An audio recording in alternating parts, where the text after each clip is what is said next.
pembelajaran kali ini kita akan membahas mengenai kaidah kebahasaan teks laporan hasil observasi. Setiap teks memiliki kaidah kebahasaan yang berbeda dengan teks lainnya. Nah, dalam kaidah kebahasaan teks laporan hasil observasi ada 13 kaidah kebahasaan yang dimiliki.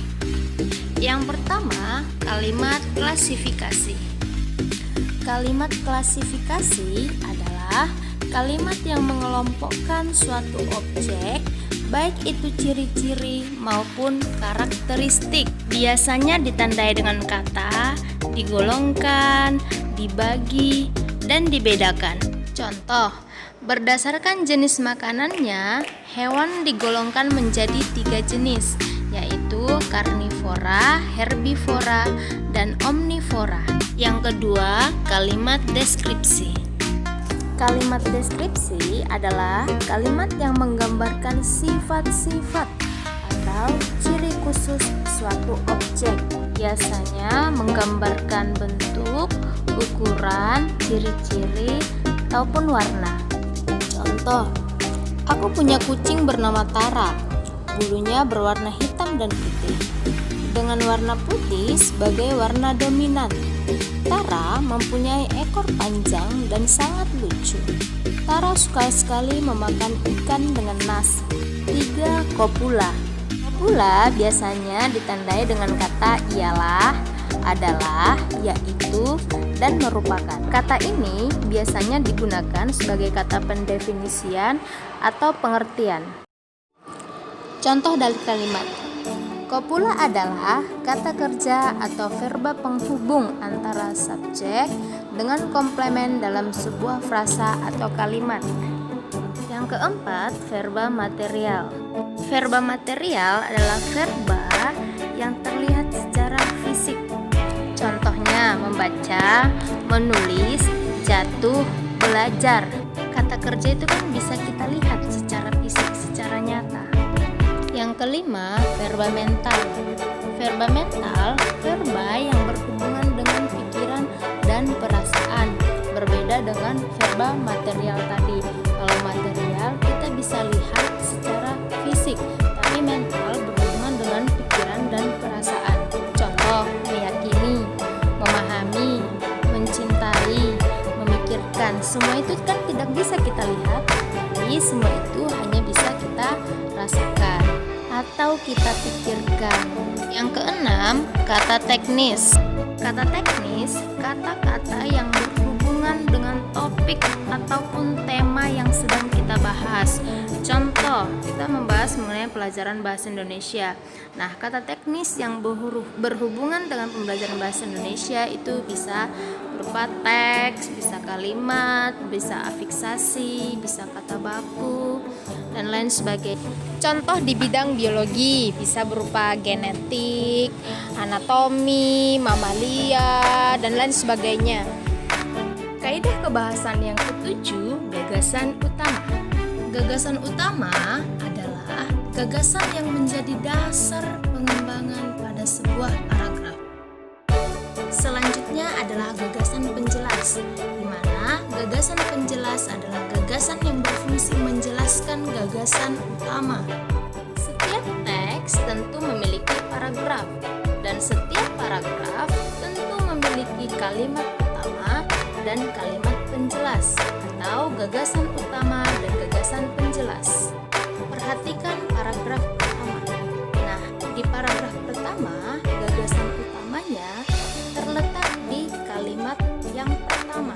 Tentu kalian masih ingat ya, paragraf yang gagasan utamanya terletak di awal disebut dengan paragraf deduktif. Perhatikan di paragraf kedua. Nah, di paragraf kedua, gagasan utamanya terletak di kalimat terakhir. Nah, jika gagasan utamanya terletak di akhir kalimat, itu dinamakan dengan paragraf induktif. Perhatikan di paragraf terakhir. Nah, di sini gagasan utamanya terletak di awal dan di akhir kalimat. Paragraf ini biasanya disebut dengan paragraf campuran, di mana gagasan utama sudah ditulis di awal, kemudian ditekankan lagi di akhir kalimat. Aku harap kalian sudah memahami ya perbedaan gagasan utama dan gagasan penjelas. Ingat saja, gagasan utama itu dia bisa berdiri sendiri walaupun tidak ada gagasan-gagasan penjelas. Akan tetapi gagasan penjelas dia tidak dapat berdiri sendiri. Perhatikan di paragraf pertama, kalimat kedua itu merupakan gagasan penjelas. Virus itu bernama corona atau dikenal dengan istilah COVID-19. Jika kalimat pertama kita hilangkan, kalimat kedua tidak dapat berdiri sendiri karena kata penunjuk pada kalimat kedua yaitu kata itu untuk menjelaskan kalimat sebelumnya. Ibu rasa kalian sudah paham ya bagaimana perbedaan gagasan utama dan gagasan penjelas. Nah, sekarang kita masuk ke frasa, kaidah kebahasaan yang ke-9, yaitu frasa nomina. Frasa adalah gabungan dua kata atau lebih di mana posisinya tidak melebihi satu fungsi. Nah, di sini kita akan membahas frasa nomina dan frasa verba. Ingat, nomina itu adalah kata benda, sedangkan verba itu kata kerja. Contoh kalimat frasa nomina. 1. Ibu guru menjelaskan materi. Perhatikan unsurnya.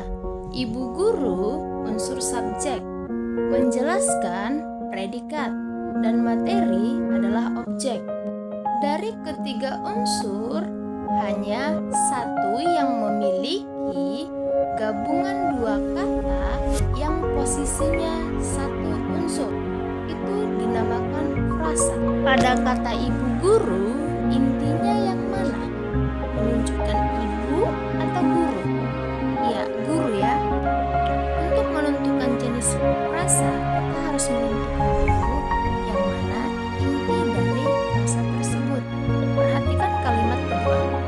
Dilan makan tahu goreng. Rasanya adalah tahu goreng, yaitu terletak di unsur objek.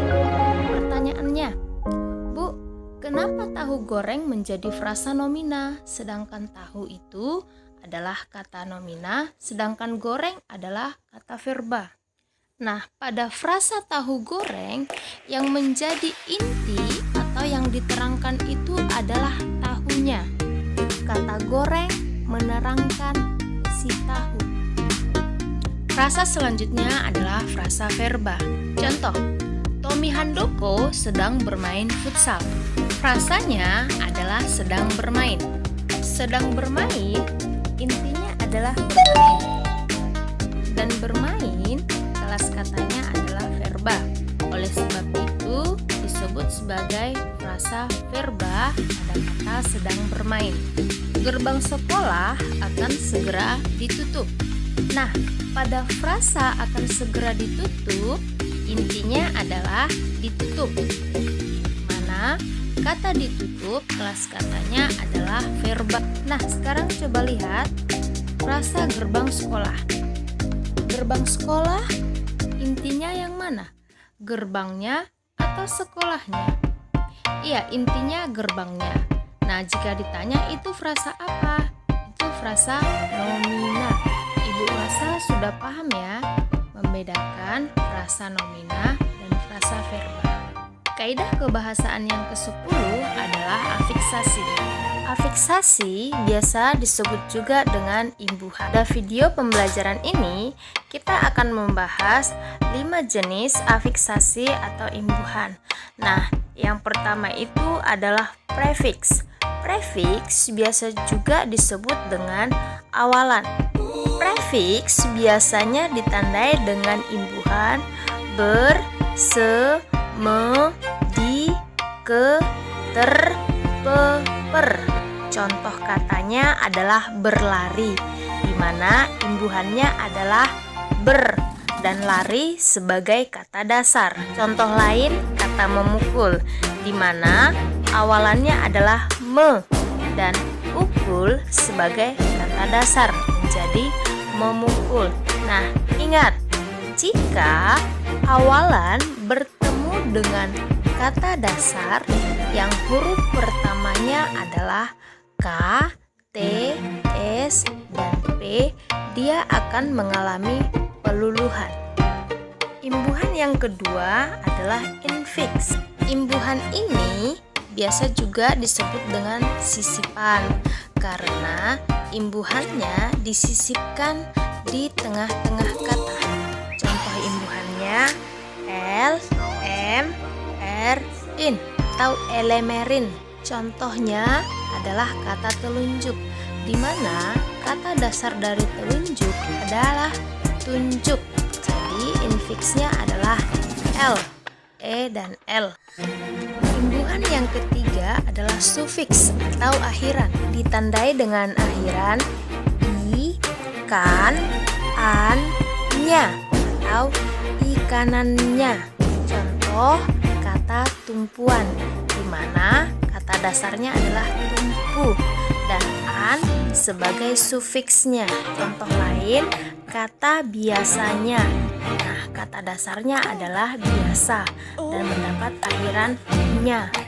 Yang keempat adalah konfiks, di mana imbuhan ini mendapatkan awalan dan akhiran dan bersamaan.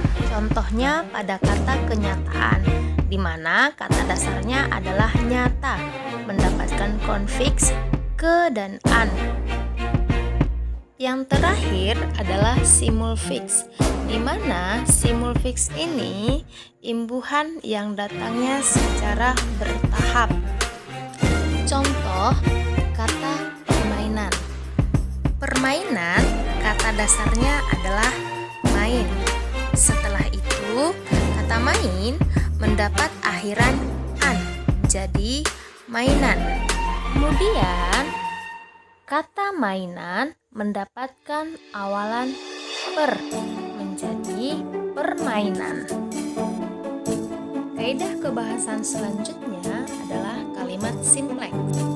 Kalimat simpleks biasa disebut juga dengan kalimat tunggal, di mana kalimat tunggal hanya terdiri dari satu subjek dan satu predikat atau hanya memiliki satu klausa.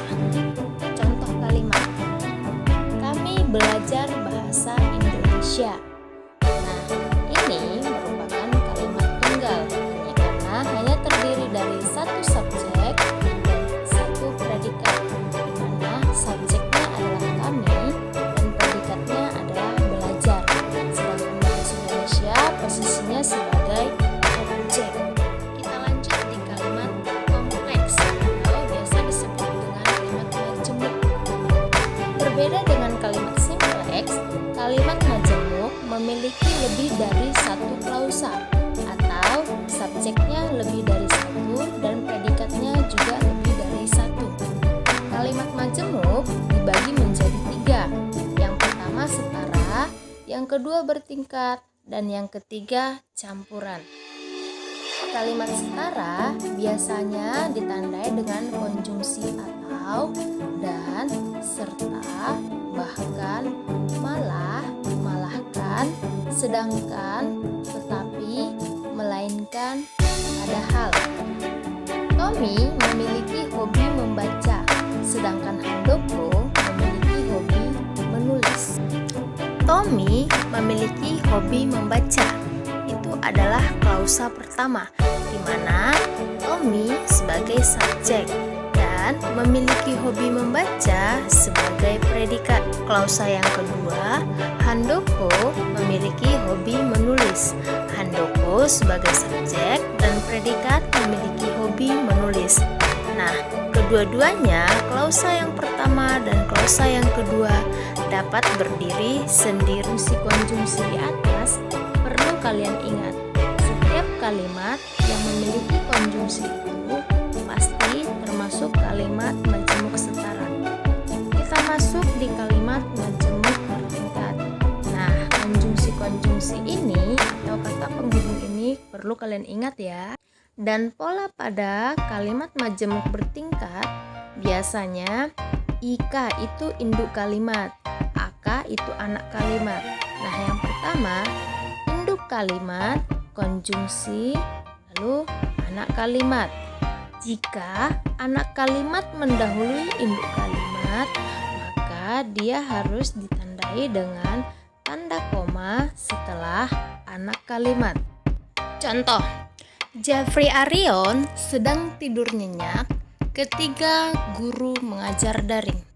Polanya adalah Jeffrey Arion sebagai subjek, sedang tidur nyenyak sebagai predikat, ketika guru mengajar daring sebagai keterangan. Nah, di unsur keterangan masih terdapat satu frasa, yaitu guru mengajar daring, di mana guru sebagai subjek dan mengajar daring sebagai predikat. Jadi, klausa pada kalimat ini yang pertama, Jeffrey Arion sedang tidur nyenyak. Dan klausa yang kedua, guru mengajar daring. Nah, tadi kan ada Ibu jelaskan pola pada kalimat bertingkat. Nah, yang ini adalah pola induk kalimat, konjungsi, lalu anak kalimat. Nah, jika anak kalimat mendahului induk kalimat menjadi ketika guru mengajar daring, Jeffrey Arion sedang tidur nyenyak. Sekarang kita masuk di pola kalimat campuran. Contohnya, Randy menangis dan Davin tertawa ketika Quintiani pergi ke center point. Pada kalimat campuran, konjungsi di kalimat majemuk satwa dan majemuk bertingkat digunakan pada kalimat campuran. Perhatikan contoh. Konjungsi yang digunakan adalah konjungsi setara, yaitu dan bertingkat adalah ketika. Nah, Ibu rasa kalian sudah paham ya